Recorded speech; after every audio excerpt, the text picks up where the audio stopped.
कैसी आप तबीयत है नीतीश कुमार जी की? पहले से ज्यादा स्वस्थ और तंदुरुस्त मुझे दिख रहे थे वो। पहले वो सिर्फ महिलाओं पे हो रहा था, लेकिन ये चुनावी वर्ष है, इसको प्रगति यात्रा के नाम, इसलिए 2025 में जब फिर से नीतीश जी आएंगे तो मैं आपको बता दूं कि बिहार फिर चलेगा नहीं, बिहार एक लंबी छलांग लगाने जा रहा है। अब की बार फिर से नीतीश, और अब की बार 225। अगर चिराग जी चुनाव लड़ना चाहते हैं तो ये उनकी व्यक्तिगत सोच होगी, इस पे हम लोग क्या कह सकते हैं। माई बहन मान योजना की शुरुआत करने जा रहे हैं, तो अभी अगर उनसे चांद तारा भी आप मांगिएगा तो चांद तारा भी वो आपको कह सकते हैं कि चांद तारा लाके दे देंगे।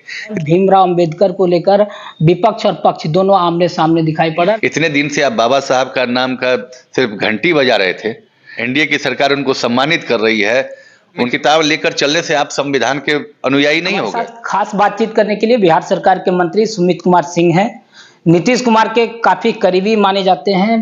पहले तो सर बहुत बहुत स्वागत है। बहुत बहुत धन्यवाद, और आपके चैनल के माध्यम से मैं सभी दर्शकों को भी अपना नमस्कार। मंत्री जी, कहा जा रहा है कि नीतीश कुमार की तबीयत बिगड़ गई है, कैसी आप तबीयत है नीतीश कुमार जी की? किसने कह दिया कि तबीयत बिगड़ गई? मतलब आपको किसी सिविल सर्जन ने इन्फॉर्म किया या कहीं किसी वजह से? हम तो अभी परसों भी उनसे मिल के आए हैं, परसों भी हम उनसे बात करके आए हैं, जिले से संबंधित सब कुछ, उनके यात्रा से संबंधित पे हम बात करके आए हैं। ऐसा तो हमें कहीं कुछ नहीं लगा उनकी कहीं कोई तबीयत खराब है। पहले से ज्यादा स्वस्थ और तंदुरुस्त मुझे दिख रहे थे वो। तो जो खबर निकल कर सामने आ रहा था वो क्या अफवाह था? अच्छा, अभी आप देख रहे हैं कि हर दिन तो वो अपना कार्यक्रम कर ही रहे हैं, तो बीमार कहाँ से हो गए वो? नीतीश कुमार ने पहले महिला संवाद यात्रा की शुरुआत की, अब उस यात्रा का नाम बदल दिया गया है प्रगति यात्रा की। क्या वजह रहा होगा इस नाम? देखिए, ये तो पॉलिसी होता है, और पॉलिसी तो कभी भी आप अपने हिसाब से चेंज कर सकते हैं। तो नेता है, नेता के हिसाब से लगा होगा कि पॉलिसी में कुछ चेंज करना हो। पहले वो सिर्फ महिलाओं पे हो रहा था, लेकिन ये चुनावी वर्ष है, इसको प्रगति यात्रा के नाम इसलिए दे दिया गया कि इसमें सभी समाहित हो जाएंगे। प्रगति यात्रा से बिहार के लोगों को कितना लाभ होगा? 2025 जो विधानसभा चुनाव हो उसमें कितना लाभ मिलेगा? देखिए, 2025 में जब फिर से नीतीश जी आएंगे तो मैं आपको बता दूं कि बिहार फिर चलेगा नहीं, बिहार एक लंबी छलांग लगाने जा रहा है। और 2025 से 30 का जो टेन्योर होगा, उस टेन्योर में बिहार का विकास का जो गति होगा, रेशियो होगा, वो इतना आगे चला जाएगा कि लोग उसका अभी से परिकल्पना नहीं कर सकते।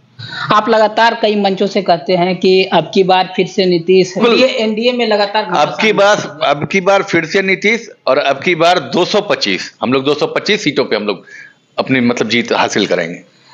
चिराग पासवान के जो कार्यकर्ता हैं उनके द्वारा कहा जा रहा है कि अब चिराग पासवान को भी विधायक का चुनाव लड़ाया जाएगा, सीएम मटेरियल उनको बताया जा रहा है। तो इस पर नहीं लगता है कि एनडीए में फूट चल रही है? नहीं, ये कैसे, इसमें एनडीए की फूट की क्या बात है? अगर चिराग जी चुनाव लड़ना चाहते हैं तो ये उनकी व्यक्तिगत सोच होगी, इस पे हम लोग क्या कह सकते हैं। बड़े नेता हैं, उनकी सोच है, उनकी व्यक्तिगत राय है, इस पे अभी चिराग जी का कोई बयान तो हमने नहीं देखा। 2025 का विधानसभा चुनाव नजदीक है और ऐसे में तेजस्वी यादव ने भी एक बड़ा ऐलान कर दिया है। उन्होंने माई बहन मान योजना की शुरुआत करने जा रहे हैं। तो अब लोग कह रहे हैं कि इसका असर जिस तरह से झारखंड में पड़ा तो बिहार में भी उसका असर देखने। झारखंड में क्या हो रहा है ये भी जानकारी ले लीजिए कि जिन्हें दिया गया उस योजना का लाभ अब वापस जांच हो रहा है, और जांच होने के बाद उनसे वसूली भी की जा रही है। इसलिए मैं उन सब चीजों पे नहीं जाऊंगा। अभी अगर उनसे चांद तारा भी आप मांगिएगा तो चांद तारा भी वो आपको कह सकते हैं कि चांद तारा लाके दे देंगे। इसलिए ये तो बहुत छोटी सी बात है कि वो 2500 रुपए की घोषणा कर रहे हैं। बिहार में मतलब सीएम नीतीश कुमार ही होंगे? कोई दूसरा चेहरा ही नहीं होगा। सीएम सिर्फ नीतीश नहीं होंगे, कह 2025 फिर से नीतीश, और 2025 में हम लोग 225 रहेंगे। सदन में एक लोकसभा में एक बड़ा मामला छिड़ा हुआ है, भीमराव अंबेडकर को लेकर विपक्ष और पक्ष दोनों आमने सामने दिखाई पड़ा। राहुल गांधी पर एफआईआर भी दर्ज हो गया, जो वहां पे वो झड़प हुई थी। बाबा साहब अंबेडकर को भारत रत्न किसने दिया?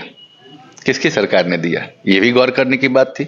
इतने दिन से आप बाबा साहब का नाम का सिर्फ घंटी बजा रहे थे, कभी क्यों नहीं बाबा साहब को सम्मान दिया?